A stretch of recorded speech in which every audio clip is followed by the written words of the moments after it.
Malam Jumat Kliwon. Aku melihat jam menunjukkan pukul 1 pagi. Ini adalah hari ketiga aku tidur larut gara-gara laporan PKL yang belum selesai. Karena aku sangat malas, akhirnya tugasku menumpuk dan membuatku harus begadang untuk beberapa hari ini. Kafein akhir-akhir ini menjadi temanku dalam mengerjakan tugas. Selain itu, sebuah radio dan TV juga membantuku dari rasa bosan mengerjakan laporan ini. Aku kos di sebuah kosan yang memiliki kamar cukup banyak. Kamarku bernomor 19 yang letaknya tepat di tengah lorong. Namun aku nyaman di sana. Suatu hari, di kampus temanku bilang, dia lagi kebelet dan terus-terusan buang air besar. Sepertinya, temanku Aji ini kurang enak badan.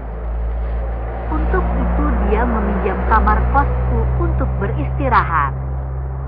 Karena aku masih ada urusan di kampus, aku pun memberikan kunci kamar kosku itu kepada temanku. Aji pun langsung pergi ke kosanku, sementara aku masih menunggu Pak Ridwan, dosenku, tetapi beliau tidak datang. Apa boleh buat, kira-kira jam 6 sore aku pun kembali ke kosan. Sampai di depan kosan, terlihat lampu kamarku menyala.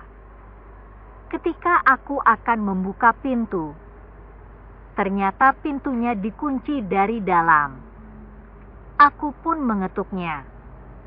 "Ji, bangun. Aku udah datang." "Bukain pintunya, Ji," ucapku. Aji sepertinya tertidur pulas.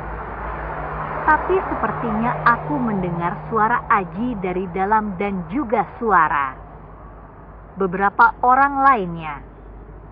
Aku pun terdiam sejenak dan menunggu. Lalu tiba-tiba gagang pintuku bergerak-gerak sendiri. Gagang pintu itu digerakkan dari dalam sambil terdengar suara tertawa kecil dari dalam kamar. Gagang itu pun akhirnya berhenti bergerak. Aku memanggil Aji kembali, namun mendadak kamarku menjadi hening. Tidak lama kemudian, dari arah tangga muncul seseorang yang berjalan mendekatiku. Aku begitu kaget ketika yang aku lihat itu adalah Aji. Aku bertanya dia dari mana. Aji pun menjawab kalau dia dari apotek habis membeli obat. Dia berkata sambil menyodorkan kunci kamar dan langsung pamit. Kepadaku, aku hanya bisa diam. Setelah Aji pulang, aku langsung membuka pintu kamarku yang ternyata terkunci dari luar. Di dalam ruang kamarku memang tidak ada siapa-siapa. Seketika bulu kuduku berdiri.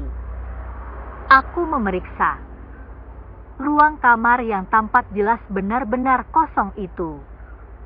Aku mencoba untuk menghiraukannya dan langsung tidur di ranjangku. Hingga beberapa menit kemudian aku pun tertidur.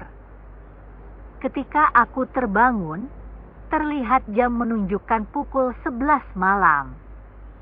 Aku langsung bergegas ke kamar. mandi dan mengganti baju, lalu ke depan laptop PKU untuk melanjutkan laporanku lagi. Sepertinya, tugas laporan ini membuatku lupa akan kejadian tadi. Namun, tak lama kemudian aku mendengar suara berisik, seperti orang-orang mengobrol dari arah luar kamarku. Aku lalu membuka pintu dan melihat keluar. Di lorong tidak terlihat siapapun, namun suara ribut itu masih terdengar jelas. Karena sangat ribut, aku pun membanting pintu agar terdengar menyindir mereka. Suara itu pun perlahan berhenti, lalu aku lanjut menulis laporanku. Sampai aku mulai mendengar suara tetesan air. Kenapa malam ini banyak sekali gangguan? Aku lalu memeriksa ke kamar mandi dan melihat keran air tidak ada yang bocor. Namun, saat aku berbalik dan melihat ke arah ventilasi bawah di pintu depan kamarku, di sana terlihat sebuah genangan air. Perasaan tadi tidak ada air di sana. Rasa penasaranku membawaku untuk membuka pintu. Saat aku membuka pintunya, astaga, aku langsung terperanjat karena di depan pintuku terdapat banyak sekali kepala-kepala yang berterbangan tanpa badan. Wajahnya hancur berantakan dan sangat menyeramkan. Aku melihat mulut mereka menganga dengan lidah yang menjulur keluar dan meneteskan air liur ke lantaiku. Suara gaduh itu jelas terdengar dari sosok itu. Aku langsung lemas dan hanya bisa terdiam saat itu. Lalu aku bersembunyi di balik selimut sampai akhirnya sosok itu pun menghilang. Bergegas aku lari keluar dari kamarku. Malam itu pun aku tidak tidur di kamar kosku. Karena takut, akhirnya aku begadang semalaman di kamar temanku. Aku tidak bisa tidur, sosok tadi sangat menggangguku. Setelah aku bercerita kepada temanku, aku pun baru sadar bahwa malam itu adalah malam Jumat Kliwon. Tapi aku tidak tahu kenapa sampai diganggu sosok itu. Mungkin terkadang sesuatu yang terjadi itu memang tidak perlu ada alasannya.